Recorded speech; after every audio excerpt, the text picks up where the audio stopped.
Wanted to have a little bit of fun with some predictions to 2025 that no doubt 80% will be wrong. I thought it'd be quite fun just to see where things are at and how quickly things are going to move over the next year. So keep me accountable. Make sure you call me out when I'm completely wrong. It'll be a little bit of fun for all of us.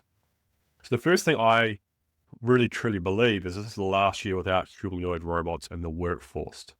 So the cost is coming down to train vision models. NVIDIA just released a text-to-image video model, which is then used to train your robots, whether that be in a warehouse or a humanoid. Imitation learning and vision can be synthetically generated, which gives us a lot more training data. And teleoperation, where a humanoid robot's working in a workforce or at home, being done by someone who's not there, provides another source of great high quality data to train humanoid robots on. And the fundamental question is, if GDP is essentially distilled labor, how will an infinite labor force impact a nation's growth? So we might find that these robots will actually allow us to be a lot more productive as a nation and a lot more competitive. But it also means how are we going to implement them safely into our workforce? I've got a pretty out there prediction that by 2040, there'll be more humanoid robots in New Zealand than there will our population. So this prediction is not without some sort of basis. So this is a sort of promotional video from Tesla with their humanoid robot going around and working in the home. And now there's rumored to be about 1,000 in production in the workforce. And then in 2026, they're looking at about 50,000 in production to do meaningful work. BMW already has robots working in the factory, helping assemble cars. Next one, AI agents replace 90% of customer service. So there's a lot of growth in voice agents where they are already on par with people. It's quite difficult to detect when it is an AI agent or when it isn't. And the benefits for obviously businesses is they're 24/7 available.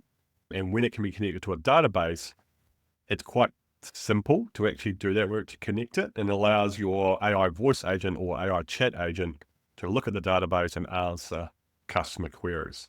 It actually leads to an overall better level of customer service, surprisingly.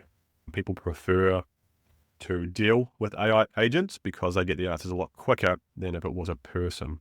And what usually happens is you'll have a fleet of AI customer service agents, and then if someone wants to talk to a person, they can just say the words or hit a button and straight away they're directed to a person, but that person has all the context of the conversation of what the AI agent has said. So again, it speeds up those inquiries or those issues. So one company that's done this quite well is Klarna. Earlier in 2024, they talked about AI doing the work of 700 people. And this clip we're about to show, it talks through how the CEO is navigating that very question of, if you're replacing 90% of customer service, what are you doing with the remainder of your staff and how are you communicating the benefits to them? Hasn't been reported as widely is we stopped hiring about a year ago. So we were 4,500. Now we're 3,500. A natural attrition of every tech company. People stay about 5 years. So 20% leave it. By not hiring, we're simply shrinking. What we've said to our employees though is what's going to happen is the total salary cost of Klarna is going to shrink. But part of the gain of that is going to be seen in your. So we're going to give some of the improvements that the efficiency of AI provides by increasing of which the salaries of our employees increases. And that's because of that message being very consistent for myself and management for the last year. People internally, Klarna, are just rallying to deploy as much efficiency because it just means it has direct implications on their equity and their cash compensation. Next production, the first AI movie/short film wins an award. So the current models have passed the uncanny valley. They are photorealistic, both images and videos, and it's very difficult to tell what has been created by a person and what's been created by an AI. AI generated scripts and storyboarding to already increase the production, and to also help people understand what's the concepts. The going rate from what I've heard is about $1.5 million to produce a 30-second advert on television. We're going to see an advert in a minute from Coca-Cola that actually use AI to generate their entire video. But it's a few orders of magnitude less than that 1.5 million that people typically spend. And if money is no longer the deciding factor, people can start making more and more content. It's going to allow more people to storytell. It's going to allow more people to be directors to get their ideas out. And it's with that I think that AI will help empower people, and using an AI video engine will actually win, say, a short film award in the upcoming awards season in the end of 2025. But here's an example of, in November of 2024, Coca-Cola produced their Christmas video all by AI video.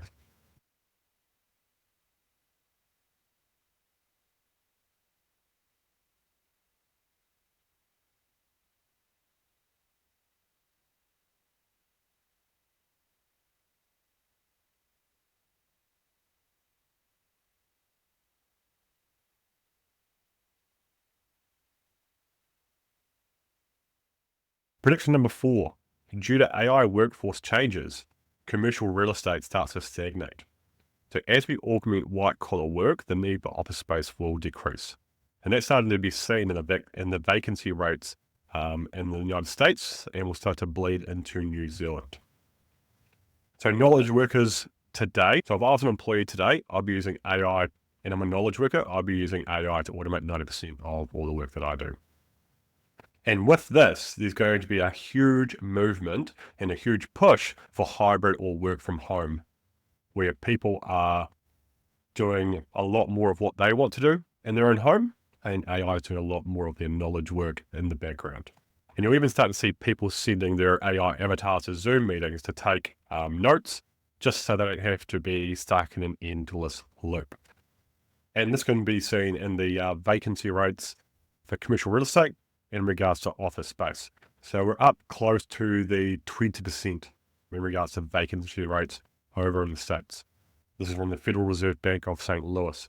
So it's already happening. It's just how quickly New Zealand follows the States in regards to augmenting their knowledge workers. And the final prediction for 2025 is that AGI is formally achieved. The reason why I say formally is that governments and lawyers will announce that AI has been achieved as part of a lawsuit. With the release of a few recent models, it's become quite blurred about what AGI, or artificial general intelligence, actually means.